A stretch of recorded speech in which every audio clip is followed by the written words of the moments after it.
Oi, hoje eu vou comentar um pouquinho com vocês sobre este livro, Estrada da Noite, do Joe Hill.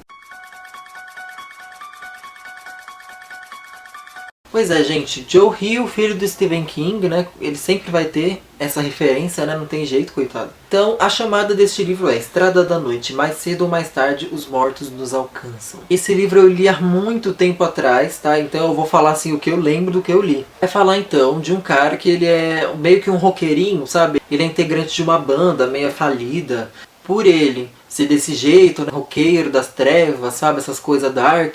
Ele tem uma coleção de coisas meio que sobrenaturais, né?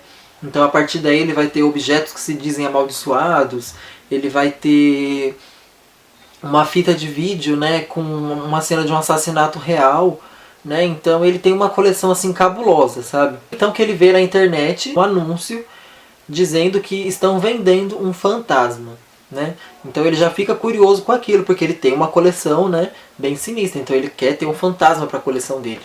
Mas como assim, como eles estavam vendendo um fantasma? O anúncio estava vendendo um terno de uma pessoa que já morreu, né? Então eles garantiam que o terno era assombrado pelo fantasma dono daquele terno. E o cara fica super curioso, então ele decide comprar esse terno, né? Comprar esse fantasma. Então ele fecha a compra. Alguns dias depois, na casa dele chega uma caixa preta em forma de coração. Olha só. E aí ele acha aquilo muito estranho e ele abre e tá lá o terno, né? Então tudo bem, gente. Ele começa a achar que não tinha nada, né? Que era só uma bobagem. Até que ele vê o fantasma do dono do terno. A história é essa, a partir daí vai se desenrolando um monte de coisa que eu não posso falar o quê. Só que assim, gente, eu gostei bastante desse livro, mas eu acho que não são todos que vão gostar. Por quê? Ele pega a gente, ele segura muito a atenção da gente no começo do livro. Mais ou menos até aqui, assim, sabe?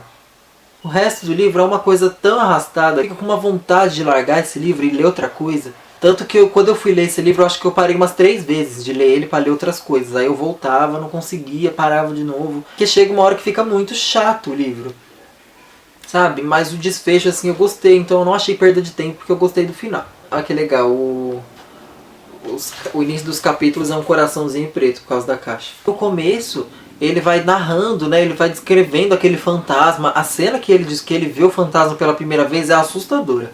É um negócio assim bem tenso, sabe? Te dá um medinho de noite, sabe? Mas depois ele vai ficando parado. E aí ele tem uma namorada que é meio doidinha igual ele, sabe? E essa namorada começa a contar também que no passado dela ela também viu um fantasma. Essa parte é muito legal.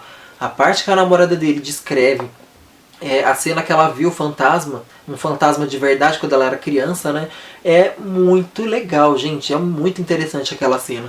Então no começo do livro você fica super empolgado, sabe? Nossa, caramba, peguei o livro certo para ler. Mas depois ele fica muito parado e se você não tiver paciência, você vai largar o livro igual eu fiz. Mas assim, gente, é uma coisa que eu posso garantir a vocês. Tenham paciência com esse livro, vão até o fim, porque o final dele vale a pena.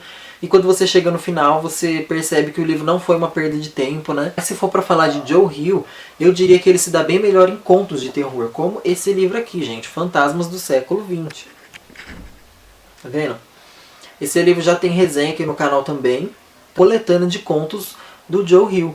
Então eu diria que se for comparar um livro com o outro, o Fantasma do Século XX é muito mais bem bolado, sabe?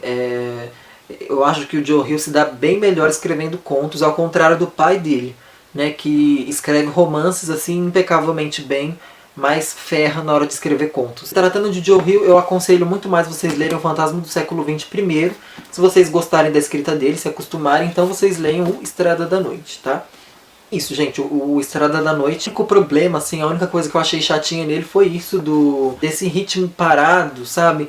E o interessante é que não é um parado à la H.P. Lovecraft, né? Por exemplo, no Montanhas da Loucura, que é um conto que tem uma cena chata, extensa, só que ao mesmo tempo é muito interessante, sabe?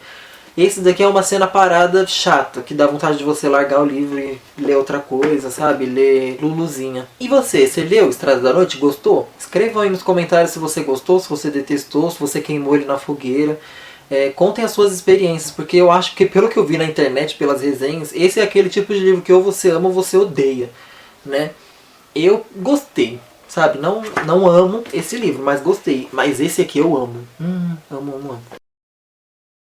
Deu pra colocar, ó. Tá igualzinho, né?